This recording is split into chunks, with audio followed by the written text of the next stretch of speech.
ഈ ബീച്ചിലും മാളിലൊക്കെ പോയിട്ട് ഇത് നോക്കി അന്തം വിട്ട് നിൽക്കാറുണ്ടോ എന്നാ ഈ വീഡിയോ കാണുമ്പോൾ അന്തം വിടലൊക്കെ പോയിട്ട് അത് അപ്പം തന്നെ അങ്ങ് റെഡിയാക്കാനും തോന്നും കേട്ടോ. അപ്പോൾ ആദ്യം ഞാനിവിടെ 2 ഉരുളക്കിഴങ്ങ് അതിന്റെ തൊലിയൊക്കെ കളഞ്ഞെടുത്തിട്ടുണ്ട്. ഇനി നമുക്ക് ഇതുപോലൊരു സ്ക്യൂർ വേണം. ഇനി ഇതില്ലെങ്കിൽ അത്യാവശ്യം ബലമുള്ളൊരു ഈർക്കിലി എടുത്താലും മതി. ഇനി ഒരു ഉരുളക്കിഴങ്ങ് എടുത്ത് അതിന്റെ സെന്റർ നോക്കി നടുക്ക് കൂടി അങ്ങ് ആ സ്ക്യൂർ അപ്പുറത്തങ്ങ് എത്തിക്കണം.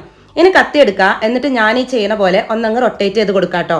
ഇതിൽ കത്തി അനക്കണ്ട, ആ കത്തി ആ സ്റ്റിക്കായിട്ട് അങ്ങ് ചേർത്ത് വെച്ചിട്ട് ഉരുളക്കിഴങ്ങായിരിക്കണം റൊട്ടേറ്റ് ചെയ്ത് കൊടുക്കണ്ടേ കേട്ടോ. അപ്പൊ വേഗം അങ്ങ് റെഡി ആയിക്കോളും.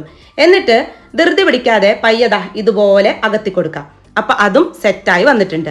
ഇനി 2 ടേബിൾ സ്പൂൺ കോൺഫ്ലോറിലേക്ക് ഒരിത്തിരി ഉപ്പിട്ട് കുറച്ച് വെള്ളം ഒഴിച്ച് അത്യാവശ്യം നന്നായിട്ട് ലൂസായിട്ട് കലക്കിയെടുത്തത് ഇതിന്റെ മുകളിലേക്ക് മൊത്തത്തിലങ്ങ് ഒഴിച്ചു കൊടുക്കാം.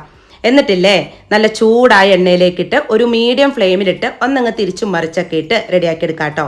എപ്പോഴും അങ്ങോട്ടും തിരിച്ചും മറിച്ചൊന്നും ഇടേണ്ട ആവശ്യമില്ല. എന്നിട്ട് ലാസ്റ്റ് കുറച്ച് ചാട്ട് മസാലയോ അല്ലെങ്കിൽ നൂഡിൽസ് മസാലയോ ഇത് രണ്ടും ഇല്ലെങ്കിൽ കുറച്ച് ഉപ്പും മുളക് പൊടി ആയാലും വിതറി അങ്ങ് എടുത്താൽ എന്നിട്ട് ചൂടോടെ അങ്ങോട്ട് കഴിക്കണം കേട്ടോ. മെഷീനിൽ മാത്രമല്ലേ ഇതുണ്ടാക്കി കണ്ടിട്ടുള്ളൂ. വേഗം ആക്കിക്കോ.